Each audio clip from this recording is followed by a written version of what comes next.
यात्रा में चलना है। लेकिन मंत्री बड़े बुद्धिमान थे। सब मंत्री सोचते थे राजा अगर ये रंगनाथ भगवान का दर्शन करने गया तो फिर लौट करके नहीं आएगा, ये भगवान का ही होकर के रह जाएगा, ये राजपाट सब नष्ट हो जाएगा। तो मंत्री बड़े बुद्धिमान थे, वो सब क्या करते थे, बोले पहले से ही 2-4 संतों को बुला करके कहीं सुरक्षित उनको बसाए रहते थे, और जब राजा यात्रा करने के लिए चले तो उन संतों को लेकर के आ जाए। तो महाराज अपने रथ से उतर करके उन संतों को प्रणाम करते और कहते आज की यात्रा स्थगित, अब संतों की सेवा होगी, इनसे हम सत्संग करेंगे, फिर बाद में यात्रा करेंगे। और फिर जब यात्रा की तैयारी हो तो फिर संतों को बुला लेते फिर उनके लिए। तो प्रतिदिन राजा के यहाँ, वो राजा बड़ा सत्संग प्रेमी था महाराज, हाँ, प्रतिदिन घोषणा होती थी कि रंगनाथ भगवान की यात्रा में चलना है। कुलशेखर आलवार की स्तुति में आज भी मंदिरों में गाया जाता है कि घुस्यते नगरे यस्य रंग यात्रा दिने दिने, जिसके नगर में रोज घोषणा होती थी कि रंगनाथ जी की यात्रा होगी।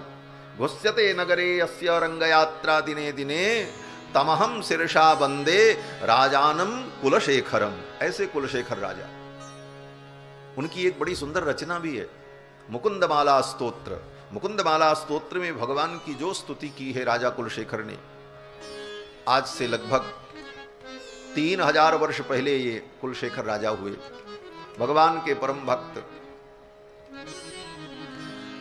और राम कथा सुनते थे। महाराज जी ने तो पूरा वृत्तांत बता ही दिया। पंडित जी चले गए काशी स्नान करने, तो उनके पुत्र आए कथा सुनाने, और कथा सुनाते सुनाते सीता हरण का प्रसंग सुना दिया। देखो, भक्तों को भावना के अनुकूल कथा सुनानी चाहिए, उनकी जैसी भावना हो, जिस स्तर की हो। एक बार की बात, श्री राम कथा चल रही थी, और राम कथा में राम जी के वन गमन का प्रसंग आया। उस समय कथा की प्रारंभिक स्थिति थी, मैं उस समय कथा शुरू किया था, कुछ दिन कथाएं किया था, तो बहुत सारी बातों का ध्यान नहीं रहता है, अभ्यास से धीरे धीरे हर चीजें पुष्ट होती हैं। तो कथा सुनाते सुनाते राम जी के वनगमन का प्रसंग वर्णन हुआ, और फिर बीच में कथा वहीं विराम हो गई। बोले आगे की कथा कल होगी। तो एक मैया बेचारी कथा सुन रही थी, बड़ी भावुक थी, वो उठ करके खड़ी हो गई। उस मैया ने कहा महाराज आप कितने निष्ठुर हो, राम जी को अयोध्या से लेकर के चले तो कम से कम चित्रकूट तक तो पहुंचा देते, बीच में ही छोड़ दिया और कथा बंद कर दी। कम से कम उनको कहीं निश्चित स्थान तक तो पहुंचाते। तो भक्तों की ऐसी उच्च कोटि की भावनाएं होती हैं, उन्हें लगता है ठाकुर जी वन में जा रहे हैं, उनको दिखते हैं भगवान, और अब वहां पहुंचे हैं। तो उस मैया को लगा कि भगवान को बीच में ही छोड़ दिया इन्होंने, व्यास जी ने, कम से कम चित्रकूट तक तो नहीं, चित्रकूट तो कम से कम श्रृंगवेरपुर तक निषाद राज गुह के यहां तो पहुंचा ही देते। तो भक्तों की भावना भक्ति का प्राण है और कथा का प्राण है। कुलशेखर आलवार के सामने उस ब्रह्मचारी ने, पंडित जी के पुत्र ने कथा सुना दिया सीता हरण का। अब इतना सुनते ही कुलशेखर आलवार को लगा कि मेरी मां अम्मा जी को, जगदम्बा को रावण ले गया, उसकी इतनी हिम्मत। और महाराज सेना वोना लेकर के घोड़े पर बैठ करके रावण पर आक्रमण करने के लिए चल पड़े। ऐसा सुंदर भाव उनका था। आचार्य कुलशेखर आलवार कुलशेखर, उनकी बड़ी रचनाएं हैं तमिल में, मंदिरों में आज भी गायन होता है। कुलशेखर आलवार की सूक्तियों का गायन किया जाता है। तो बंधुओं, आज तो कथा बहुत है, लेकिन महाराज जी ने हमको सूत्र दे दिया है। महाराज जी ने सूत्र बता दिया। एक तो सूत्र बता दिया चंचु न्याय। चंचु न्याय माने जैसे पक्षी अपने चोंच को भिगो लेता है, उसी प्रकार चोंच लगाते सब जगह चलना है, थोड़ा थोड़ा छूते चलना, चंचु न्याय से। और वो चंचु न्याय कितनी तीव्र गति से लगाना है, उसके लिए महाराज जी ने बुलेट ट्रेन का उदाहरण भी दे दिया है कि बुलेट ट्रेन की गति से चलना है, तभी ये सागर पार कर पाएंगे महाराज। ये राम कथा तो अनंत है, और पार क्या करना, इसी राम कथा में डूब जाएं यही अच्छा है। पार करने की तो आवश्यकता ही नहीं है। इस कथा में डूबने की आवश्यकता है, इसे पार करने की आवश्यकता है। और हमारी आपकी क्या गति है। भगवती सरस्वती, देवगुरु बृहस्पति, शेषनाग अनंत अनंत वर्षों तक भगवान का गुणानुवाद करें, फिर भी वो भी इसका पार नहीं पा सकते, इसका अंत नहीं पा सकते। हरि अनंत हरि कथा अनंता, हरि अनंत हरि कथा अनंता, हरि अनंत हरि कथा अनंता। कहीं सुनई बहु विधि सब संता, कहीं सुनई बहु विधि सब संता। हरि अनंत हरि कथा अनंता, हरि अनंत हरि कथा अनंता, हरि अनंत हरि कथा अनंता। हरि अनंत हरि कथा अनंता, कहीं सुनई बहुविधि सब संता। फिर भी हम अपनी वाणी को पवित्र करने के लिए भगवान का गुणानुवाद करते हैं। भगवान की कथा का अंत पाने के लिए नहीं, अपनी वाणी को पवित्र करने के लिए। निज गिरा पावन करन कारण, राम जस तुलसी कहो। अपनी वाणी को पवित्र करने के लिए, अपने अंतःकरण को पवित्र करने के लिए, अपने सामर्थ्य के अनुसार हर व्यक्ति भगवान का गुणानुवाद करता है। कल के प्रसंग में आप सभी लोगों ने श्रवण किया कि शूर्पणखा आई और श्री लक्ष्मण जी ने शूर्पणखा का नाक कान काट लिया। रोती चिल्लाती शूर्पणखा अपने भाई खरदूषण के पास पहुंची और खरदूषण के पास पहुंचकर ननाद विविधान नादान, विविध प्रकार से नाद करते हुए, यथा प्राविशितो यदः, जैसे वर्षा ऋतु में बादल गरजता है ऐसे ही गड़गड़ाती चिल्लाती, यथा प्राविशी तो यदः पहुंची और खरदूषण के सामने जाकर के अपने उदर को, अपने पेट को पीट पीट कर करुण क्रंदन करने लगी। और शूर्पणखा ने कहा, धिक्कार है तुम्हारे बल पौरुष को। दो मनुष्यों ने आकर के दंडकारण्य को अस्त व्यस्त कर दिया, तुम्हारी निशाचर संस्कृति को नष्ट कर रहे हैं और तुम लोग आनंद पूर्वक सुख भोगने में लगे हो। बहुत सारी बातें कह करके शूर्पणखा ने खरदूषण को उत्साहित किया। खरदूषण ने कहा, क्या हुआ? शूर्पणखा ने सारी बात बताई। शूर्पणखा ने कहा, तुम्हारी बहन का नाक कान कट गया और तुम चैन से सो रहे हो। खरदूषण ने कहा, बहन मैं क्या करूं कि तुम्हें प्रसन्नता हो, तुम्हारा दुख दूर हो। तो शूर्पणखा ने कहा कि ए समय प्रथम काम कृतस्तत्र त्वया भवेत्। मेरी तो पहली इच्छा ये है कि तस्यास्तयोश्च रुधिरम पिबेयमहमाहवे। चलो और चल करके उन दोनों कुमारों को और उस स्त्री को मार डालो, और जब तुम मारोगे तो उन दोनों कुमारों का और उस स्त्री का रक्त मैं पीऊंगी, यही मेरी कामना है। शूर्पणखा ने कहा, एष मे प्रथम काम कृतस्तत्र त्वया भवेत् तस्यास्तयोश्च रुधिरम पिबेयम अहमाहवे।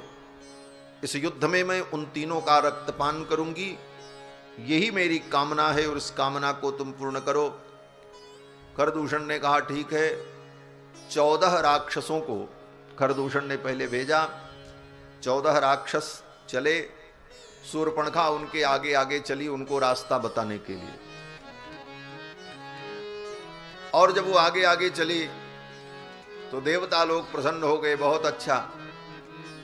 इन राक्षसों की यात्रा को अमंगलमय बनाने के लिए नक्कटी आगे आगे चल रही है। जिसका नाक कटा हो, कान कटा हो, अमंगल मूर्ति, वो आगे आगे चल रही थी महाराज। सूप नखा आगे कर लीनी, सूप नखा आगे कर लीनी, अशुभ रूप श्रुति नासाहिनी, अशुभ रूप श्रुति नासाहिनी, अस गुण अमित होई भयकारी, अस गुण अमित होई भयकारी, गनईन मृत्यु विवश सब जारी, गनईन मृत्यु विवश सब जारी। शूर्पणखा को आगे करके वे 14 राक्षस पहले चले। भगवान जान गए कि अब राक्षसों से खुला युद्ध होगा, अब तैयारी करनी होगी। भगवान श्री राम ने लक्ष्मण से कहा, लक्ष्मण सीता को लेकर के एक मुहूर्त के लिए कंदरा के अंदर चले जाओ।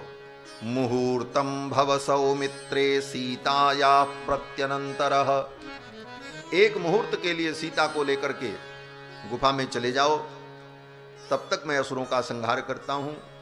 लक्ष्मण जी महाराज सीता जी को लेकर के कंदरा में चले गए। क्यों? बोले सीता जी रहेंगी तो भगवान असुरों का संहार नहीं कर पाएंगे, क्योंकि अत्यंत करुणामयी श्री जानकी जी भगवान को असुरों के संहार से निवृत्त कर देंगी और असुरों का संहार आवश्यक है। इसलिए भगवान ने सीता जी को गुफा में भेज दिया और फिर भगवान ने उन 14 राक्षसों का वध किया। फिर शूर्पणखा चल पड़ी, जब देखी कि ये 14 मर गए, फिर गई खरदूषण के पास जाकर के फिर रो रो करके नाटक किया। कराभ्याम उदरम हत्वा रुरोध भृष दुखिता, कराभ्याम उदरम हत्वा, अपने हाथों से अपने पेट को पीट पीट कर, नगाड़ा जैसा तो उसका पेट था ही, महोदरी कल प्रसंग आया था, तो अपने पेट को पीट पीट करके जोर जोर से चिल्लाने लगी और अनेक प्रकार की बातें कहने लगी। तो खरदूषण ने फिर 14,000 राक्षसों को भेजा। बोले अब तुम जाओ। ये 14,000 राक्षस जब युद्ध करने के लिए आए तो भगवान ने अकेले ही उन 14 सहस्र असुरों से युद्ध किया।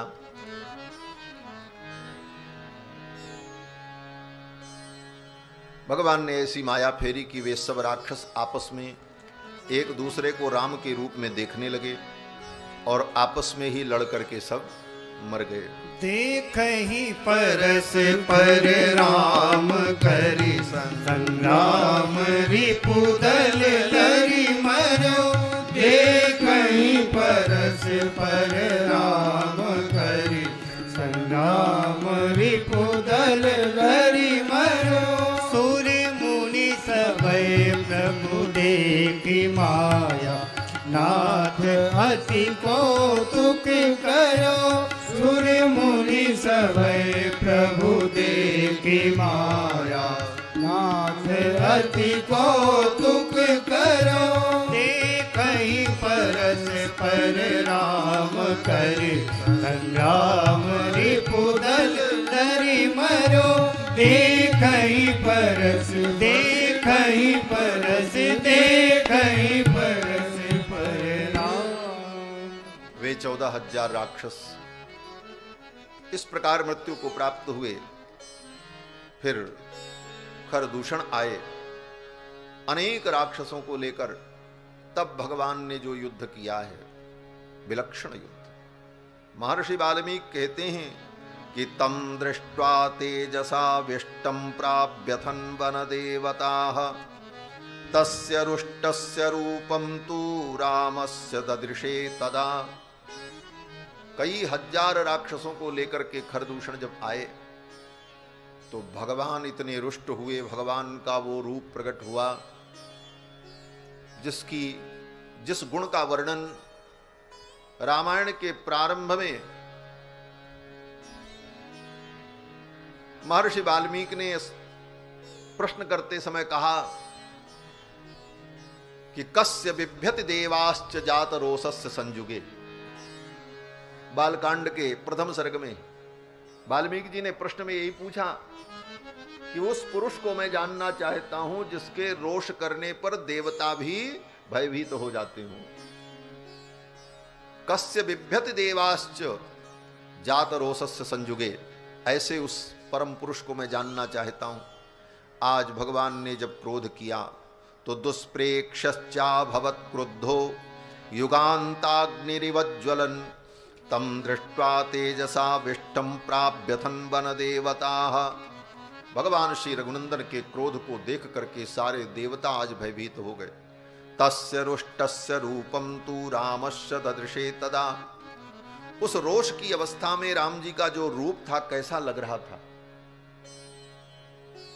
वाल्मीकि जी कहते हैं कि दक्षस्येव क्रतुम हंतुम उद्यतस्य पिनाकिनः, जैसे दक्ष के यज्ञ का विध्वंस करने के लिए पिनाकी भगवान भूत भावन शशांक शेखर कपालमाली भगवान शंकर जब अपने धनुष को लेकर पिनाक को लेकर के क्रोधाविष्ट हुए तो वह जो उग्र रूप, ऐसा ही रूप आज राम जी का प्रकट हो गया वहां। ततो रामस्तु संक्रुद्धो, संक्रुद्ध होकर के भगवान श्री राम ने मंडलीकृत कार्मुकः, मंडलीकृत कार्मुकः, धनुष पर बाण चढ़ाया और ऐसे ऐसे घूमने लगे। भगवान नहीं घूम रहे हैं, केवल धनुष घूम रहा है। मंडलीकृत कार्मुकः, और समस्त दिशाओं में एक साथ भगवान बाण का प्रहार करने लगे। चारों तरफ से उन असुरों का संहार प्रारंभ हो गया। ततो रामस्तु संक्रुद्धो मंडलीकृत कार्मुकः ससर्ज निशितान् बाणान् क्षतसोऽथ सहस्रशः। हजार हजार बाण एक साथ राम जी के धनुष से छूटने लगे और उन असुरों का संहार हुआ। भगवान ने खरदूषण, तृष्णा, इन तीनों असुरों का वध किया और वध करने के बाद भगवान के शरीर में बहुत व्रण हो गया था, क्योंकि उधर से असुर भी अस्त्र शस्त्र का प्रहार कर रहे थे। तो आकर के भगवान के शरीर में जो बाण लगते थे तो कहीं न कहीं खरोच, व्रण बाण के प्रभाव से लगा। अब भगवान जब उन असुरों का संहार करके आए तो लक्ष्मण जी महाराज जानकी जी को लेकर के गुफा से बाहर आए। श्री जानकी जी ने जब भगवान को देखा तो भगवान के श्रीअंग से कई जगह से रक्त प्रवाहित हो रहा था, बाण के अस्त्र शस्त्र के घाव दिख रहे थे। तो दौड़ करके श्री जानकी जी ने भगवान को गले से लगा लिया। तम दृष्ट्वा शत्रुहंतारम महर्षीणाम सुखावहम, शत्रुओं का संहार करने वाले, महर्षियों को सुख देने वाले, महर्षीणाम सुखावहम बभूव हृष्टा वैदेही भरतारम परिसस्वजे। दौड़ करके श्री जानकी जी ने भगवान को परिस्वंग प्रदान किया, हृदय से लगा लिया।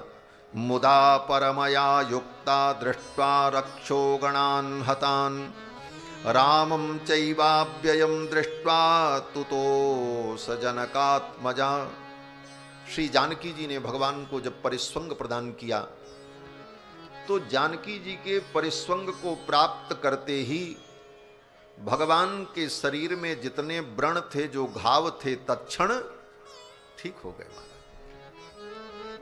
परिस्वंग प्रदानेन रामम अव्रणम अकरोत्। आचार्य जन कहते हैं कि भगवती जानकी ने भगवान को परिस्वंग प्रदान करके उनके शरीर में हुए व्रण को उसी क्षण ठीक कर दिया। भगवान के शरीर का सारा व्रण, घाव सब भर गया। क्यों? बोले श्री जी का यही काम है। श्लिष्ट कमल धारिण्या पुष्ट कौशलजात्मज। ये भगवती भगवान का पोषण करती हैं, भगवान इनके द्वारा पुष्ट होते हैं। इसीलिए भगवान के बगल में जब श्री जी खड़ी रहती हैं तो अपने हाथ में कमल पुष्प लिए रहती हैं, और उस कमल पुष्प की विशेषता होती है। अब तो आजकल मूर्तिकार लोग कैसी भी मूर्ति बना देते हैं। राम जी की मूर्ति बनाई और राम जी के बगल में जानकी जी की मूर्ति बनाई तो जानकी जी के बाएं हाथ में कमल पकड़ा दिया, लेकिन श्री जानकी जी के अथवा लक्ष्मी जी के अथवा श्री राधा रानी के कर कमल में जो कमल पुष्प होता है वह सदा भगवान के तरफ ही रहता है, दाहिने तरफ। अगर श्री जी भगवान के बाएं भाग में खड़ी हैं तो श्री जी के दाहिने हाथ में कमल होगा, और अगर श्री जी भगवान के दाहिने भाग में खड़ी हैं तो श्री जी के बाएं हाथ में कमल होगा। वह कमल पुष्प भगवान की ओर ही होगा। दाएं और बाएं दोनों तरफ रहती हैं। बामे च जनकात्मजा भी है और दक्षिण में भी श्री जी रहती है। दक्षिण में पत्नी जब होती है तो वो दीक्षिता होती है, यज्ञ में पत्नी दाहिने तरफ होती है, और जब वह प्रेयसी होती है तब वामांगी। तो श्री जी भगवान के दाहिनी और बाएं दोनों तरफ रहती। भक्त जिस भावना से उनकी प्रतिष्ठा करे, लेकिन सावधानी ये रहती है कि कमल पुष्प भगवान के तरफ ही हो। क्यों बोले, उस कमल पुष्प के द्वारा कमला अपने कांत का पोषण करती रहती हैं। सृष्टः कमलधारिण्या पुष्टः कौशलजात्मज। तो श्री जी भगवान का पोषण करती हुई उनको शांति प्रदान करती हैं। भगवती सीता ने अपने परिस्वंग के द्वारा भगवान को परम आनंद प्रदान किया। और इधर जब सारे राक्षस मारे गए तो उसमें एक बच करके भाग गया। सब तो मारे गए लेकिन एक बच गया, उसका नाम था अकंपन। वो अकंपन सीधे दंडकारण्य से भाग करके लंका में पहुंचा रावण के पास। त्वरमाणस्ततो गत्वा जनस्थानाद अकंपनः। जनस्थान से भागकर वो अकंपन नाम का राक्षस लंका में पहुंचा। प्रविश्य लंकाम वेगेन रावणं वाक्यमब्रवीत। रावण के पास पहुंचा। रावण ने देखा, अरे ये तो अकंपन है, लेकिन वो बेचारा कांप रहा था। रावण ने कहा, अरे तुम्हारा नाम अकंपन और तुम्हारे अंदर ये कंपन, ये कांप क्यों रहे हो? बड़ा वीर राक्षस था, लेकिन भगवान के पराक्रम को देखकर थर थर कांप रहा था, भाग करके आया था किसी प्रकार प्राण बचा करके। रावण ने कहा, तुम कांप क्यों रहे हो, क्यों भयभीत हो, बताओ। तो अकंपन ने कहा कि जनस्थान स्थिता राजन राक्षसा बहवो हताः। जनस्थान में जिन राक्षसों को आपने नियुक्त किया था वो सब सारे राक्षस मारे गए।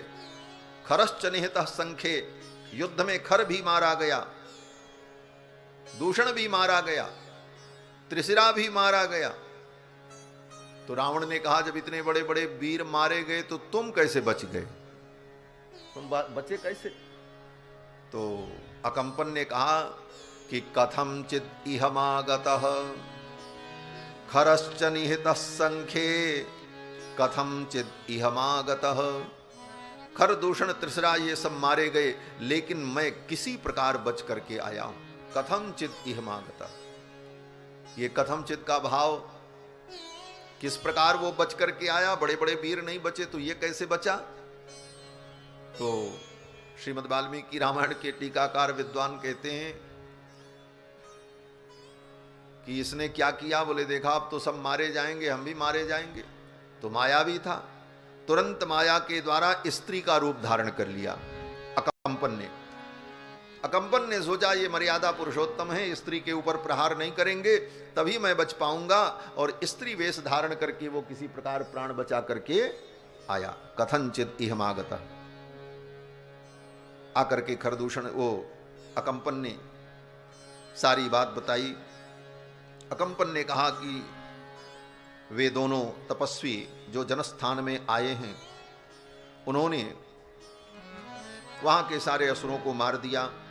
उनका नाम राम है। रामो नाम महातेजा श्रेष्ठ सर्वधनुष्मताम। और वो धनुषधारियों में सर्वश्रेष्ठ हैं। दिव्यास्त्र गुण संपन्न परम धर्मम गतो युधि तस्यानुरूपो बलवान रक्ताक्षो दुंदुभिस्वनः। और उन्हीं के समान बलवान उनके जो कनियान अर्थात छोटे भ्राता हैं, उनका नाम लक्ष्मण है, और वो तो अग्नि के समान दे दीप्यमान है। सतेन सह संयुक्त पावकेनानिलो यथा। उनको जीत पाना असंभव है। यहां पर अकंपन ने भगवान के और श्री लक्ष्मण जी के दिव्य गुणों का फिर वर्णन किया है। वाल्मीकि रामायण के इन्हीं भावों का चिंतन करके गोस्वामी जी महाराज कहते हैं, बैरियु राम बड़ाई करें। प्रसंग आता है तो भगवान के विरोधी भी भगवान के गुण का वर्णन कर। अकंपन ने बड़ा सुंदर वर्णन किया। अकंपन ने तो यहां तक कहा भगवान के परत्व का वर्णन। कथा में मैंने निवेदन किया था कि वाल्मीकि रामायण में महर्षि वाल्मीकि ने भगवान के परत्व को गोपित किया है, छिपाया है, लेकिन अवसर आने पर किसी न किसी के द्वारा परत्व का संकेत भी वाल्मीकि जी ने किया है। अब एक बार यहां अकंपन के द्वारा भगवान के परत्व का संकेत कर रहे हैं। फिर अब अकंपन क्या कहता है रावण से कि सक्त श्रेष्ठ स पुरुषः स्रष्टुम पुनरपि प्रजाः। अकंपन कहता है कि राम जी में वो सामर्थ्य है कि वो संपूर्ण सृष्टि को चाहें तो समाप्त कर दें और समाप्त करने के बाद उस सृष्टि को पुनः यथावत बना दें। ये सामर्थ्य राम के अंदर है। तो ये सामर्थ्य तो केवल परमात्मा के अंदर है, जो सृष्टि को उत्पन्न भी कर सकता है और नष्ट भी कर सकता है। तो ये अकंपन के मुख से कहलवाया। सक्त श्रेष्ठ स पुरुषः स्रष्टुम पुनरपि प्रजाः नहि रामो दशग्रीव शक्यो जेतुम रणे त्वया। हे लंकेश, तुम युद्ध में राम को नहीं जीत सकते। उनके अंदर वो सामर्थ्य है कि वो संपूर्ण सृष्टि को विनष्ट कर दें और पुनः अपने संकल्प मात्र से संपूर्ण सृष्टि को प्रकट कर दें। एक श्लोक में अकंपन के द्वारा भगवान के परत्व का निरूपण, भगवान परम तत्व हैं, परतत्व हैं, इसका निरूपण कराया।